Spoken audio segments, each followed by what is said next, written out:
I am joined by the Fighting Hawaiian, Kai Kamaka. How are you, sir? I'm good. I'm good. Thank you for joining me. Currently 1-0 in PFL on a four-fight winning streak, set to face Pedro Carvalho at PFL 6 on June 28th in Sioux Falls, South Dakota. One win puts you that much closer to the $1 million payday. What are your thoughts on being in a tournament where there's that sizable grand prize at the end of it?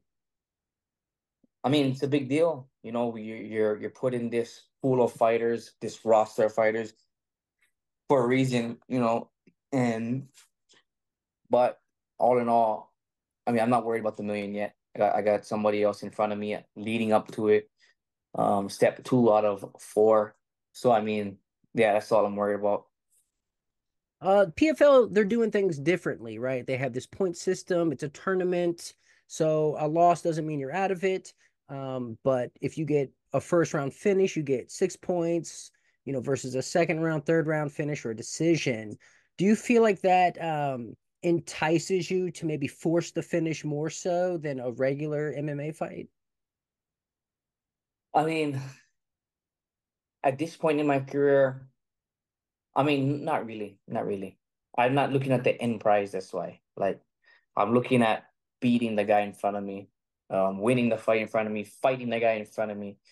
And you gotta win. You gotta fight. You gotta fight the guy in front of you. Yeah, we all want to finish within 5 minutes to get and lock, and it just aligns with 6 points. I would love to be out of there in the first round and within five, I get 6 points because I finished him in the first round.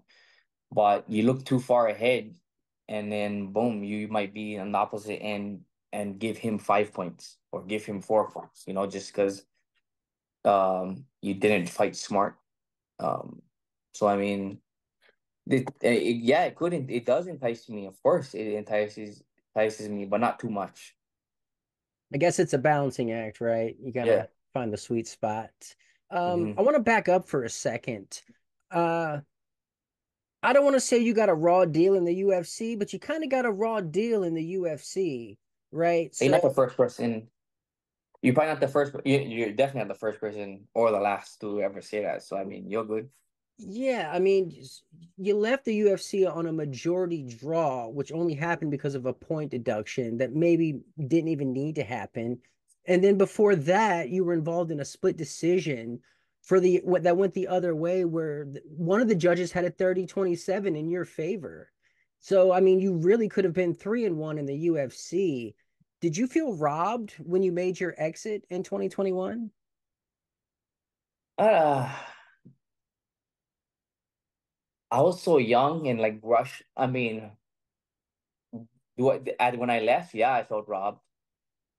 Yeah, I felt robbed. And of course, don't get me like, it's not, it's not sugarcoat anything. We all get in this business, fight, and our goal is to fight for the UFC. So of course, yeah, like at that time, I just felt like, what the heck, I didn't know what to think because I'm there, I got there, and then for some reason I cannot get it right.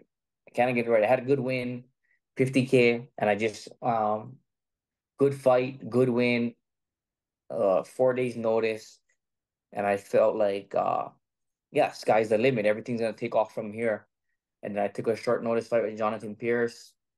You know, I just thought it was a growing pain. Freak, I'm not gonna do that again. Not gonna take a short notice fight again. Then I got the TJ Brown fight, and that split decision happened. I had a good camp. Um, and then, but then that happened. I'm like, what the hell's gonna happen? You're 1-2 now. 1-2. But what did you do wrong? Hmm. What did you do wrong? So and then like, the fuck did I do wrong? And then so you mentally like, 1-2, like you don't know what's gonna happen. It's almost a summer, which means contender series coming around. So like, are they gonna keep you or not? Which was a topic. So summertime, they can come with the contender series. So we don't know if we can keep you. So just stay ready. So what I did, 2 weeks notice, I got that fight, and then that weird ass fight happened. So it's like just a weird time, man. Just a weird time because I was doing everything right. I was working hard. But now I work hard and I work smart. I work smart. I'm smarter. Yeah, you just got me. I don't know if you need that. I don't know if you need that to grow up in the sport. Um, but yeah, it was weird. It was weird. I did feel like I got a raw deal. Like there was no way to grow. There was no way to grow with it. But now I am. Right. Yeah, it's not like you were beaten, you know. I It's never like did feel like I got beat out of the UFC. I don't know. My last loss to me was Jonathan Pierce, and I took that fight on 7 days notice, which it's all good, but like that's the last time I feel like I got beat. so like I mean, what could it possibly be a remedy for that? You think if maybe they had open scoring or something to that effect, it could have maybe changed anything? I don't know. I don't know. I don't know. I feel like I won. I won the TJ Brown fight, and then I definitely won the fight against Danny Chavez. Like I won the fight. You granted you can fight better or whatnot, but one guy won and one guy lost. And then I lost on a majority draw, and then there we went. You know, Did you leave on good terms with the UFC, or do you feel a little bitter about the way it all went down? I felt bitter because I just like I didn't lose. You know what I mean? Like I never lose. So and then not only did I never lose, like that fight wasn't close. Like it wasn't like yeah, that fight wasn't close, and I took him on short notice. So it's like yeah, I did feel bitter. Like I never lose. I took it on short notice. I did essentially a favor for that guy, and then I did it like I replaced somebody for the promotion.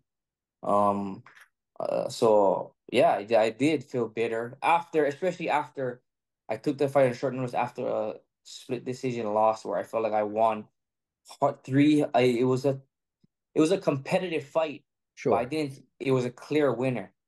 Competitive fight, clear winner. There's a difference. It wasn't a close fight. I mean, close fight is like whatever. Close fight, but meaning competitive but there was still a clear winner, which I thought happened in TJ Brown fight.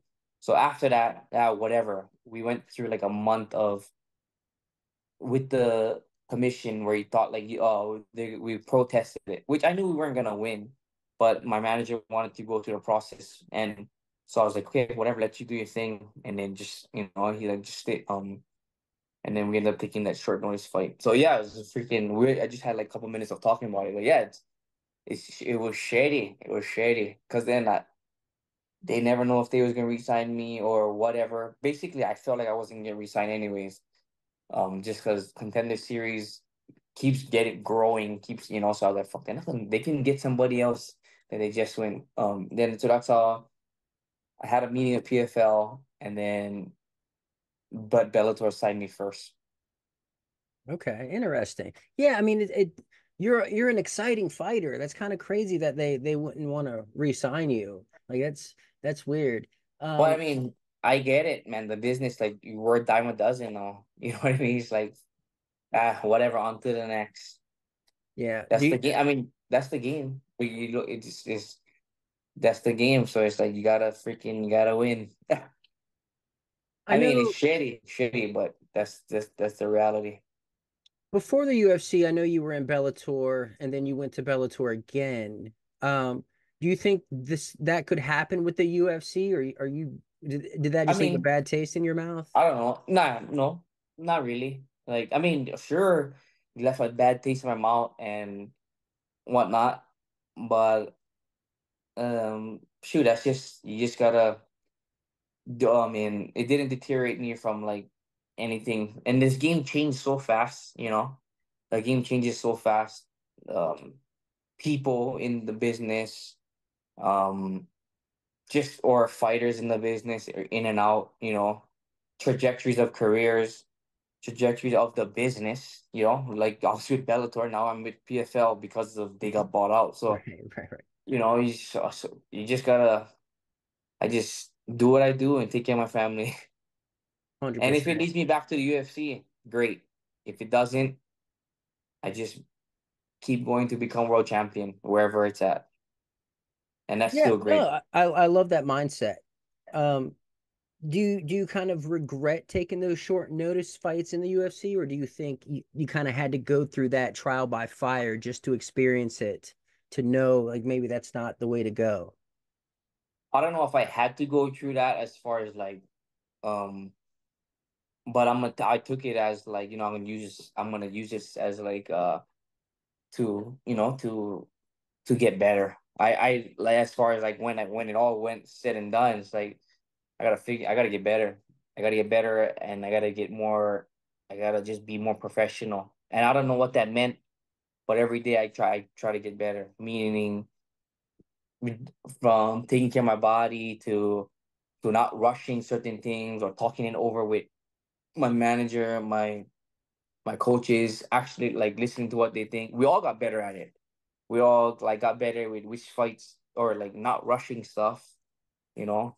Um, but I also but I still not gonna say no to a fight. You know what I mean? But now it gotta be worth it for me. You know what I mean?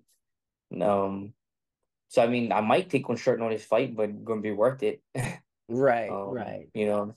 So I mean, everybody got better in the process. So it's hard to say like I need to go through that or not. But I used it as a way to get better. So, nicknamed the Fighting Hawaiian, of course, pretty dope. You actually had the chance to compete in Hawaii for Bellator, which is kind of a big deal, right? Like that's pretty rare. Are you shocked that the UFC just refuses to go there despite having, someone as big as Max Holloway? Does that kind of weird you out? No, it doesn't, because I know a little bit more on why they don't go to the Hawaii in general. Um, I mean, to be straightforward, the UFC is way bigger than any other promotion. You know what I mean? Like, it's they're the beast. So I mean, going to place like Hawaii would take a lot more. I mean, would take a lot more, and Hawaii has a lot more requirements for somebody for like for I would say for an event as big as what UFC would bring. There's taxes involved. There's live event taxes that the state, Mm. charges, tourism tax, Oh wow. which, yeah, so there's a lot of things like that of having an event like the UFC would bring to Hawaii. So yeah, it's not just you have Max Holloway, and because Max Holloway is big, you know what I mean? He's the biggest, he's one of the biggest stars from Hawaii right now. Obviously the biggest MMA star, and there's other star athletes, but the biggest MMA star by far, and why they would bring him, and one of the biggest UFC athletes, MMA athletes right now in the world, based on what he's done, and as of current. So I mean, it's still, I mean, yeah, there's just much more to it than why the UFC is not going there. They want to go, but they're the event that they would bring and how massive the UFC is, um it's gonna cost them more than what it would cost other promotions, No, that makes because sense. they're just not as big. It doesn't, so it wouldn't require them to get taxed as much. No, that makes perfect sense with the taxes because the UFC is on this shtick now where they want site fees. Like, so No, they want the cities to pay them. that's exactly what it was. And I think, I mean, the site fee that Hawaii was gonna give, what wouldn't be worth it. That makes sense. And the weather, like, there's a lot of things, like we don't have like an arena that would seat like the number like a covered arena that would seat more than like 20,000, or like there's like 8,000, 9,000 covered, and then that's like the biggest, 9,000, like 9 to 10,000 covered. But you bring somebody like Max Holloway to Hawaii, it's gonna be bigger than that, which we only have Aloha Stadium, which is uncovered, and then you have Hawaii weather that is it's island weather, right? It just depends on what it looks like outside that day.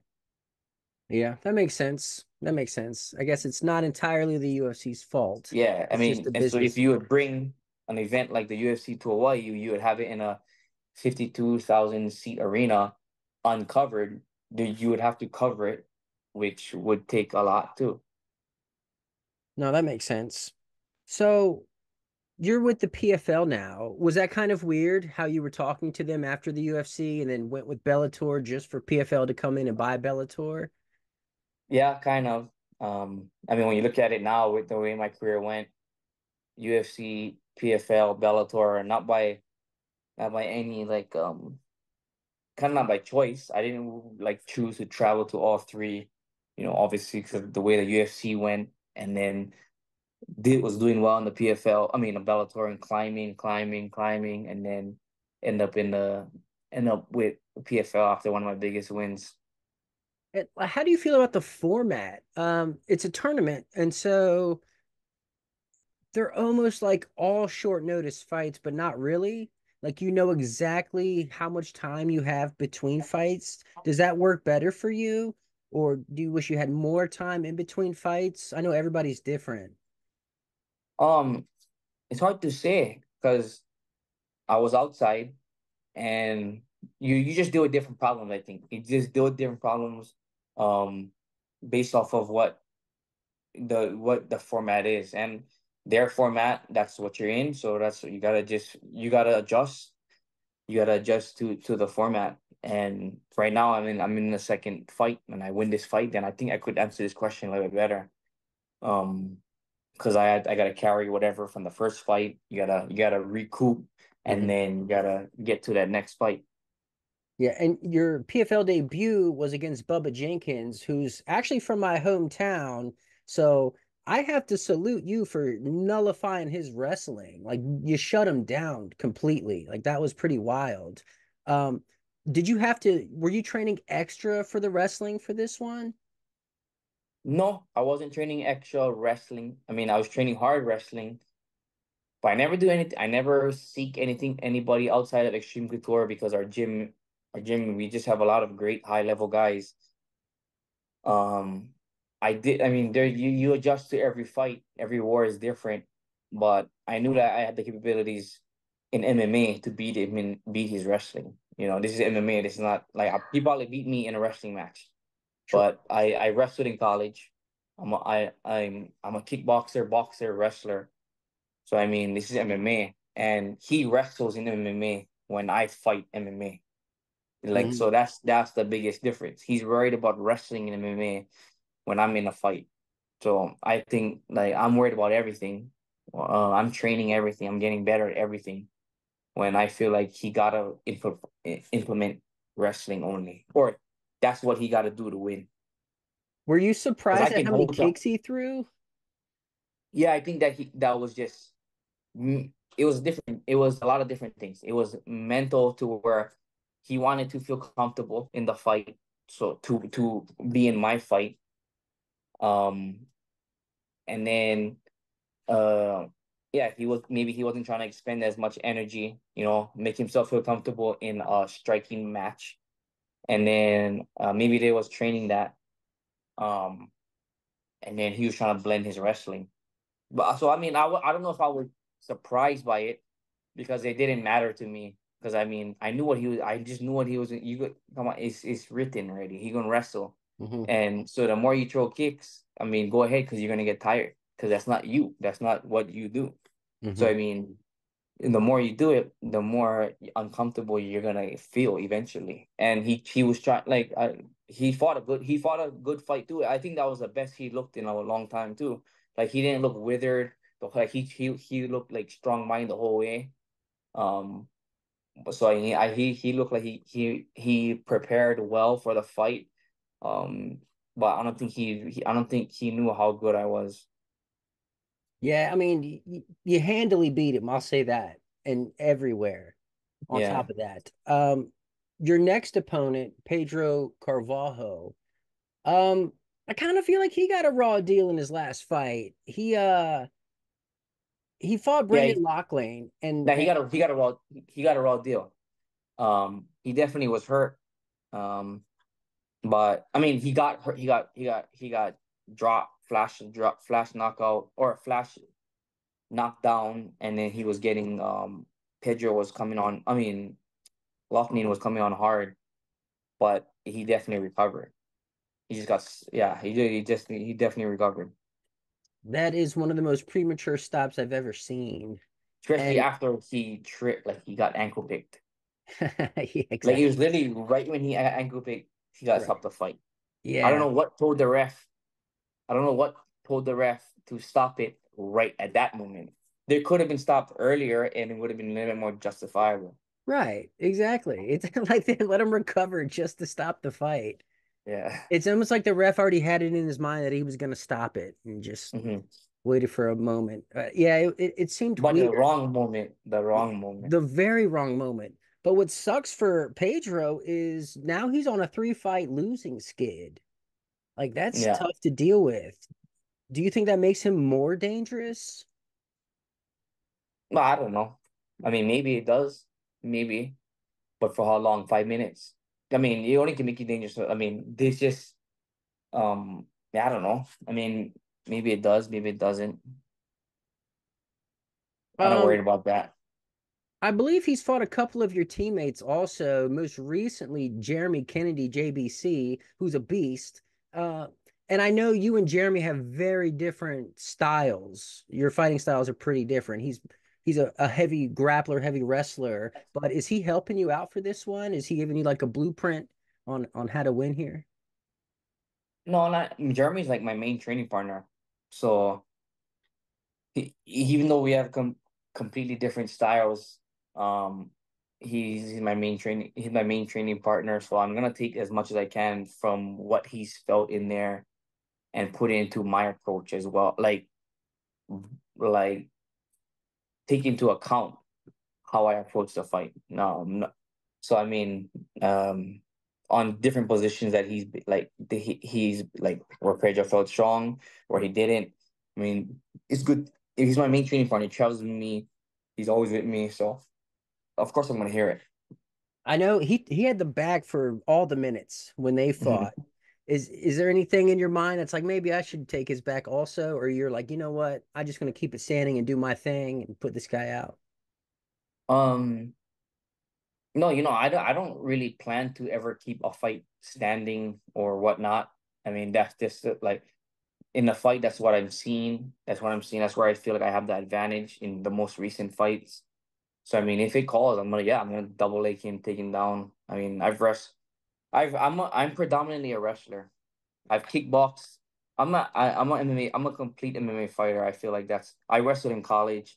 My if the most skills that I have in my mind, in my skill set is wrestling. Like that I can confidently say like that's my stuff. Hmm. Like that's like that. Like I would if I had to coach a class on I would like wrestling would be the one I'd feel the most comfortable coaching.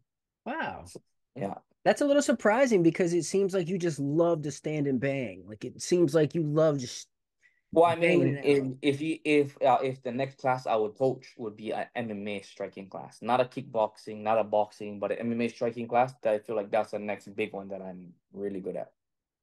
So when Pedro fought JBC, I think the most success I remember him having, like he jumped a guillotine early in the fight, which didn't pan out. But like, what would you say is Pedro's strong suit? Like, where do you think he's most dangerous? Lawing you into his fight, like he tries to mm, yeah, he tries to law you into his fight, so you cannot lose yourself. Makes sense. Yeah. Yeah. Well, how do you see it playing out? Do you think it's going to go the distance? You think you'll get him out of there quickly, or how do you exactly envision this specific fight playing out? I don't know. I think about the fight in different ways. Um, I just think about the fight in certain like in techniques, in different techniques on like and body positioning. So I mean, if he's still there after 15 minutes, he's still there. But I just feel like I'm better, complete athlete, smarter, um, more technical, more clean. So I mean, if I do my job, I do my like I'm gonna be victorious. So you're at Xtreme Couture, which is a hell of a camp, I gotta say. A lot of killers in there. Do you ever spar with Sean Strickland? No, I don't spar with Sean Strickland. The big right now at we like they I don't know when, it's been a while. We made like a schedule change to where like the big guys spar at 10 and we spar at 3:30. So Sean coaches me in a lot of because he'll do like his mid session in the afternoon and he'll coach me and like a few other guys in like our rounds. Um, yeah, he's a friend of mine. So, of course, you're picking him against Paulo Costa, right? You got to. But how Yeah, do you exactly see that fight going? I think um I think it has a better jab than Paulo Costa. Um, Sean is probably more efficient with his energy than Paulo Costa. Paulo Costa has good cardio though, because as far as how explosive as he is, he can sustain that for like the whole three. I mean, 3 rounds. But I just feel like Sean is a little bit better at being efficient at his energy, with his energy. You think there's any chance that Paulo comes out trying to wrestle? Yeah, yeah, yeah. I feel because he can't like obviously that's how he lost against Dricus, is he ate up some clock and um optics plays a big role in um the fights fights nowadays.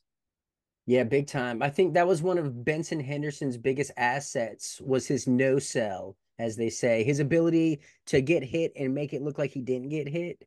And I feel like Hmm. he ran with that. And some fighters have the opposite problem where they get hit and they fly all over the cage and maybe they didn't hurt and they didn't get rocked, but it just looks bad. It's the optics. So yeah, Yeah. I think you're right about the that becoming a big it's like an X factor in fights nowadays. Hmm. Well, who are some of your sponsors? The people helping you out, getting you ready, getting you prepared. My biggest sponsor is Restaurant 604. It's a restaurant chain in Hawaii. If you ever get a chance to go there, tell them I sent you. Yeah, they're right next to Pearl Harbor, Wow. right next to the airport, and they got a few the the state. And then Dude Wipes. Dude Wipes is a sponsor that I've been working with this year with the PFL. So Dang. You got any special thank yous you want to give out? Anyone you want to give a special shout out to? thank you. Thank you for you, the media, to be talking to me, covering this sport, being interested in the sport. And yeah, I just wanna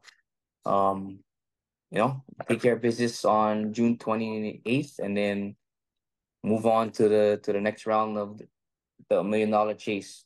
That's right. Awesome. Well, how can people follow you on this journey? What are your social media handles? Kai Kamaka with an I at on Instagram and Twitter. So Awesome. Well, Kai Kamaka, thank you so much for joining me. Pedro Carvalho is in your crosshairs June 28th in Sioux Falls, South Dakota. Best of luck to you. thank you. See you, buddy.